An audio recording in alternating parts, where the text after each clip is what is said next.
Hi everyone, today we're going to be discussing the properties of real numbers.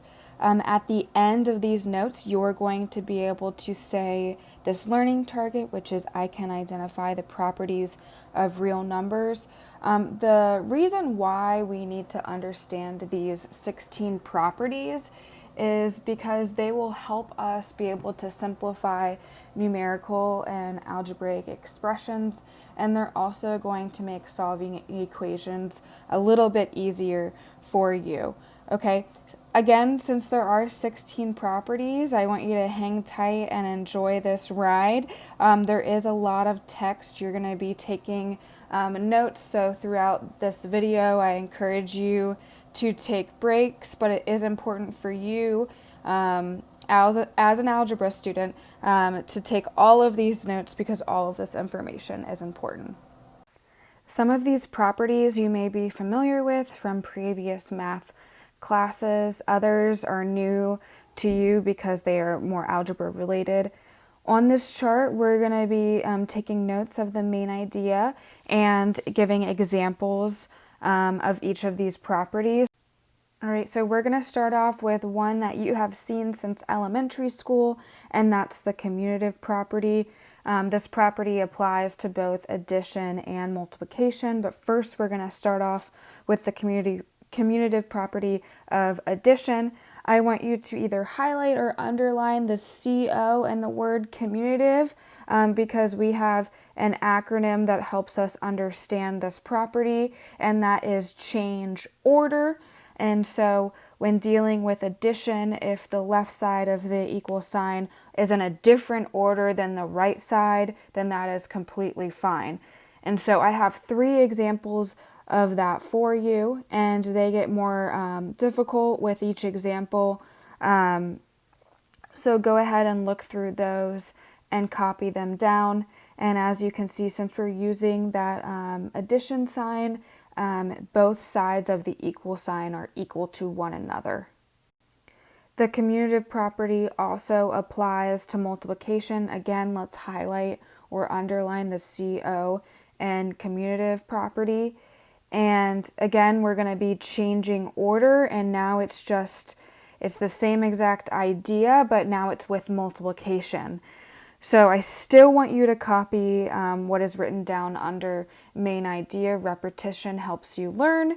And so, but these examples are going to be dealing with multiplication. Really quickly, I want to discuss a few of these examples and just explain it to you for those of you who may be a little confused about these properties. So, for example, let's look at the first one. 7 times 9, that's going to give you 62. In addition, 9 times 7 is also going to give you 62. As we work down with our examples, we're going to see variables, we also see parentheses, we see other operations besides multiplication. The last one has addition in it. But basically just refer to that first example. Changing the order of the multiplication is still going to give you the same answer. I want to look down at the last example because it has addition and multiplication within it. Because of the commutative property of multiplication, that's where you see that the order of the 8 changing from one side of the equal sign to the other. But also, you could possibly see, and not in this specific example, but in a future example, since we know that with addition, we can also move the order. What is inside of these specific parentheses, since it's addition, those variables could also move order, and both sides of the equal sign would still be equal. All right, so now we're going to talk about the associative property, which also has a property of addition and a property of multiplication. Let's go ahead and highlight the 2 S's in the word associative. When I think of the associative property, I like to think of the word associate. And when you associate with someone, you're typically friends with them, and that kind of helps us understand what is happening on either side of the equal sign. So the order of the terms or the elements is going to stay the same. However, the elements are going to group or associate with a new friend on either side of the equal sign. So the reason why we highlighted the two S's is because that's a little acronym for slip slide. So the parentheses are going to slip off elements on the left side and slide onto different elements on the right side. So here we can see some examples of that.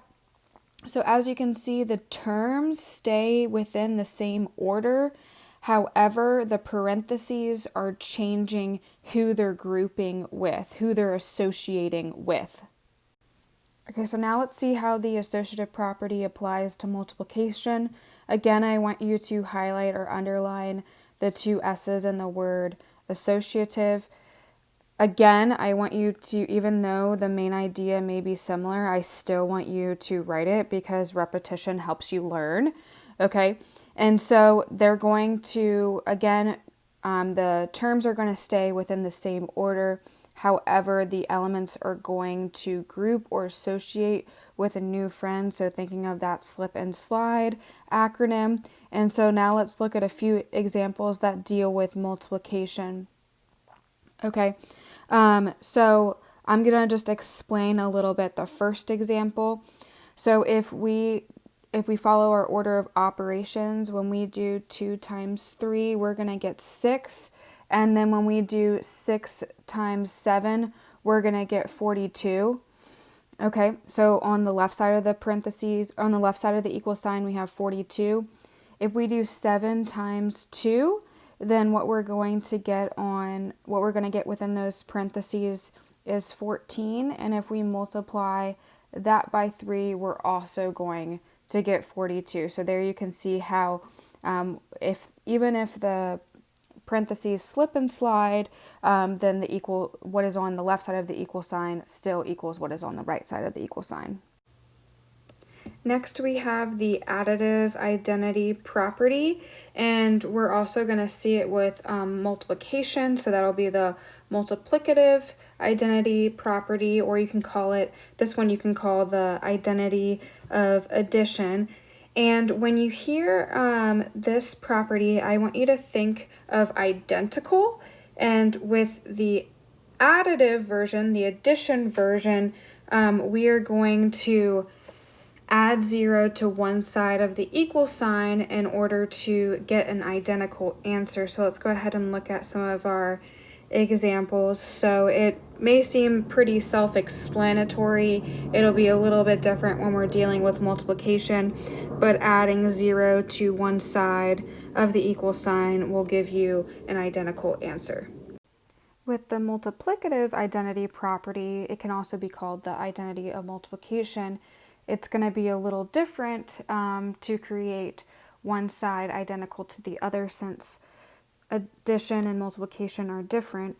So you're going to multiply by 1 to one side of the equal side in order to get an identical answer. And here are some examples of that.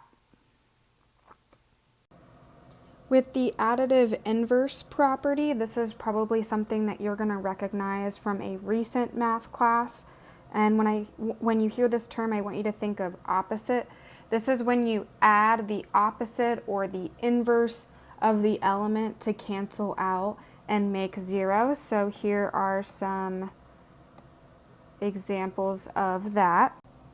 For the multiplicative inverse property, I also want you to think of opposite, but this time with multiplication, in order to cancel out the element or make 1, you're going to be multiplying by the reciprocal. So let's look at some examples of that.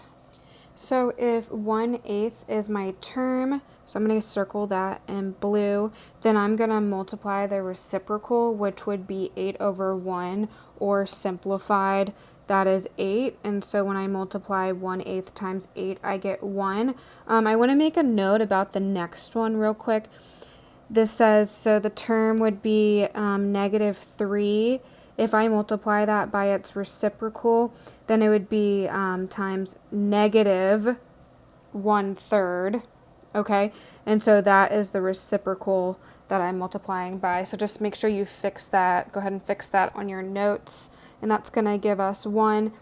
And then the next example is showing us it with the variable x, and that's just representing how you could insert any number in there, and multiplying it by its reciprocal gives us 1. I know that some other math teachers in the building and at Salem, they call it the reciprocal, and if that helps you remember what to do with reciprocal, then that's good to note, but the proper term to call it is reciprocal.